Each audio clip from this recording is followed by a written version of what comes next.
Hello everyone, welcome back to SR Education।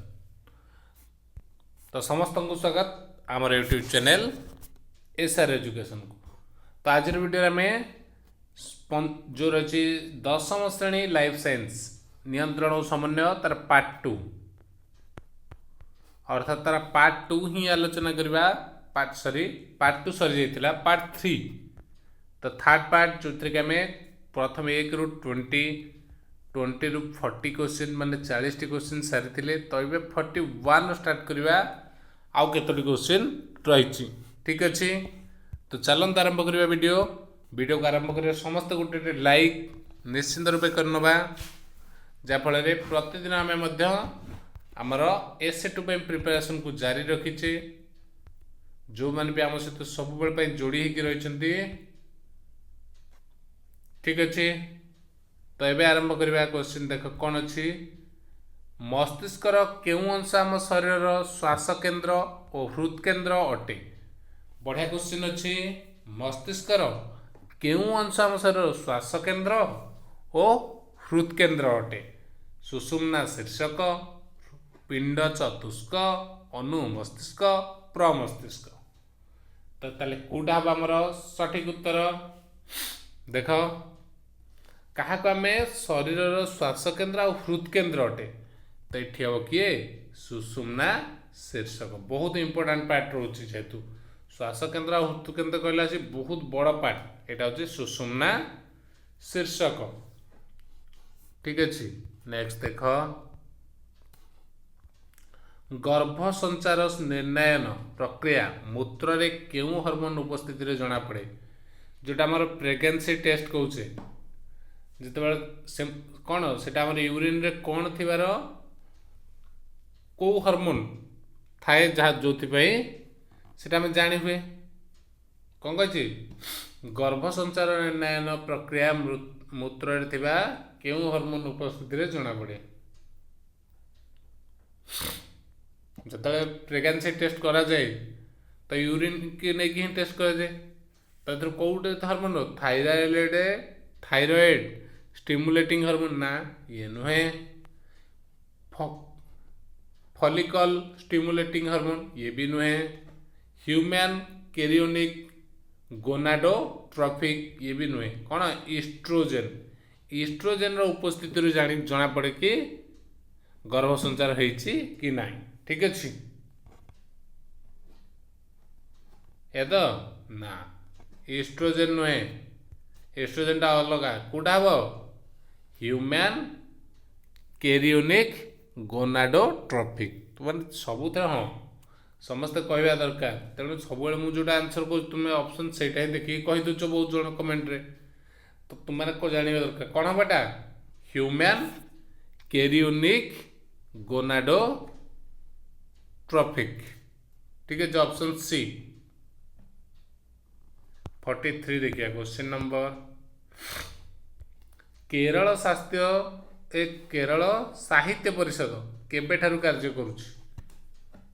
Kerala साहित्य परिषद केबे ठारू कार्य करुछि एटा होछि कोन 1970 ठीक अछि। केरल साहित्य परिषद केबे ठारू कार्य करुछि 1970 ठीक अच्छे। तापर क्वेश्चन देख बाछुरी गाई चिरकु चुचुमिले केउ हार्मोन प्रवाह जो क्षीर बाहर तेरे कौन बाछुरी तेरे कौन गाई तो क्षीर बाहर सेमती कौन बाछुरी तेरे गाई चिरकु कौ हार्मोनटा एक्टिव हो जाए जहाँफल कि क्षीर बाहर LH TSH ALTH ऑक्सीटोसिन। तो यहाँ गोटे भेरी इंपोर्टाट क्वेश्चन ठीक अच्छे भेरी इंपोर्टेंट क्वेश्चन यहाँ रही लिस्ट रे। तो कौ हार्मोन प्रवाह जो क्षीर बाहर से हार्मोनटा हूँ कौन ऑक्सीटोसिन। ऑप्शन डी हूँ यार सठिक उत्तर ठीक अच्छे। नेक्स्ट देख 45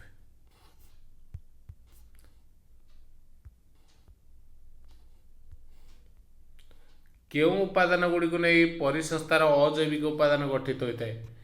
केउ उपादान गुड़िक नहीं परिसंस्थार अजैविक उपादान गठित होता है परिवेशर समस्त सजीव पदार्थ को नहीं परिवेश निर्जीव पदार्थ को नहीं पदार्थर परिवेशर मौलिक पदार्थ परिवेशर समस्त जैविक पदार्थ तो ये दुईटा एक नुहे ठीक अच्छे अजैविक उपादान गठित होता है कौन जो मैंने सब निर्जीव सजीव तो अजैविक निर्जीव ऑप्शन बी हबार सठिक उत्तर ठीक अच्छे। नेक्स्ट देख 46 जैविक घड़ी भावे केउं ग्रंथि परिचित जैविक घड़ी भाव में केउं ग्रंथि परिचित पिनियाल थायराइड पाराथायराइड आड्रेनाल तो कौटा आमर जैविक घड़ी भाव में कौ ग्रंथिटा परिचित तो देख कौटा हम आम कहीपर कौटा को पिनियालटा को कहवा जैविक घड़ी भाव में ग्रंथि भाव में परिचित आम पिनियाल ग्रंथि ठीक अच्छे तो ऑप्शन ए हमार सठिक आंसर ठीक अच्छे। 47 मैंने समस्ते कमेंट कर बहुत सारा अच्छे समस्ते लाइक कर सांग शेयर कर समस्ते आम सहित जॉइन करूँ ठीक अच्छे। एक घास पड़िया घास शून्य हेले कहार विशेष क्षति घटव घास पड़ियाटा घास शून्य हम कहार झिंटिकार असुविधा हम बेंगर हम सापर हम सरीसृप जाऊँच मैंने कौन से समस्त क्षति हो घास पड़िया घास शून्य है साप रहीपर झिंटिका खाईपर बेंग भी रहीपर भितर तो यहाँ समस्त असुविधा हम है क्षति घटव परिवेश संतुलन रही केउ माने परिवेशर मुख्य अपघटक घटती मुख्य अपघटक कही मुख्य अपघटक कौन बीजाणु कहबेक शैवाल नुहे बीजाणु बायोफाइटा लाइकेन नुहे यहीटा हम बीजाणु कबक केतक आदि प्राणी तो ये रही से कौन आम रही परिवेशर मुख्य अपघटक होती माने ठीक अच्छे तो ऑप्शन सी 49 कौन दे देख केउं ग्रंथि को आपदकालीन ग्रंथि वेरी इंपोर्टेंट केउं ग्रंथि को आपदकालीन ग्रंथि कह जाए तो ये कौन एड्रिनाल ग्रंथिटा हूँ आपदकालीन ग्रंथि मन रख बहुत इंपोर्टेंट क्वेश्चन यहाँ केउं ग्रंथि को आपदकालीन ग्रंथि कह जाए यहाँ हूँ एड्रिनाल ठीक अच्छे। नेक्स्ट देख 50 नंबर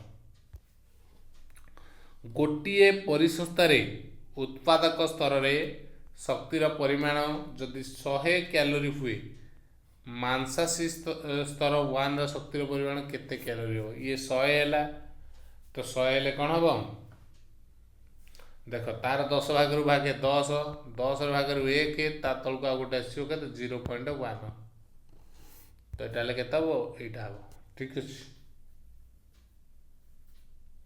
10 ता तलटा ता तलू अच्छी गोटे टे यहाँ हम मांसा स्तर 1 जो 3टा स्तर तू पछुक आसले यहीटा ही तुम आंसर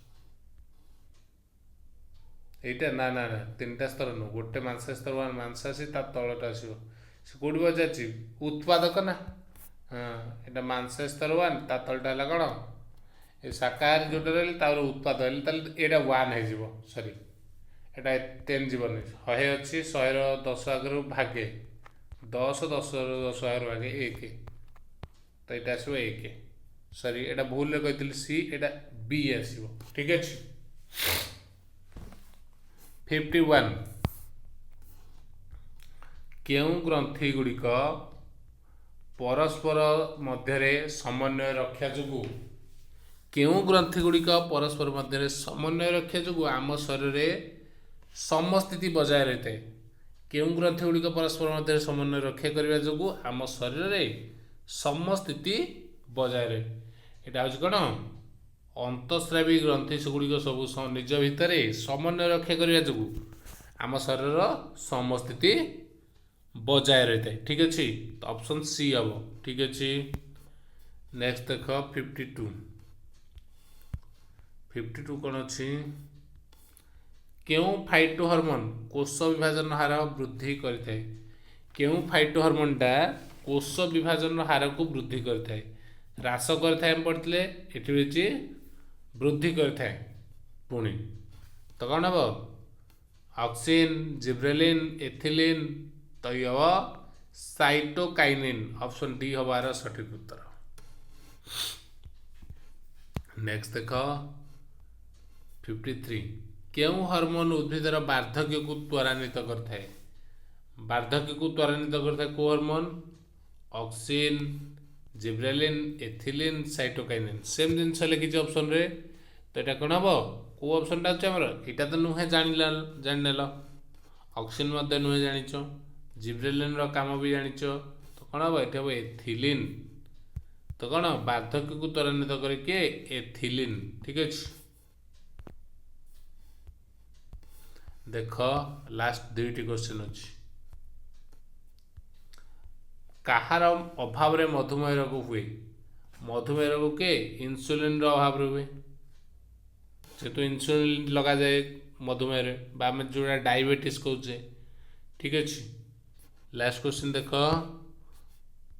अति कायत्व केउं हार्मोन अधिक क्षरण जो हुए अति कायत्व केउं हार्मोन अधिक क्षरण जो हुए तो ये हूँ कौन GH हार्मोन तो ये थिला हमर समस्त सठिक उत्तर जहाँकि रही आमर तीनोटी पार्ट रे पार्ट 1 पार्ट 2 लाइफ साइंस आम जो रहा समन्वय और नियंत्रण ताको पार्ट 1 रु 1 2 3 ये तीनोटी पार्ट रे आमर 55 MCQ कवर करछे जहाँकि तुम्हें प्लेलिस्ट पाइज तो जो गोटे जो मैंने गोटे गोटे देखी अन्य देखी ना तो टोटाल कवर करने तीनोटी पार्ट तुम 55 क्वेश्चन कवर हो जहाँफल तुमको एसे 2 आउ से विषय अलग किसी सर्ट क्वेश्चन पढ़ा को पड़ो ना। ओके थैंक यू जय श्रीराम टेलीग्राम ग्रुप लिंक अच्छी डिस्क्रिप्शन रे जॉइन कर जाओ जोटि तुमको इम्पोर्टेंट क्वेश्चन PDF बा तुम डाउट्स तुम्हें शेयर कर पार। Okay thank you.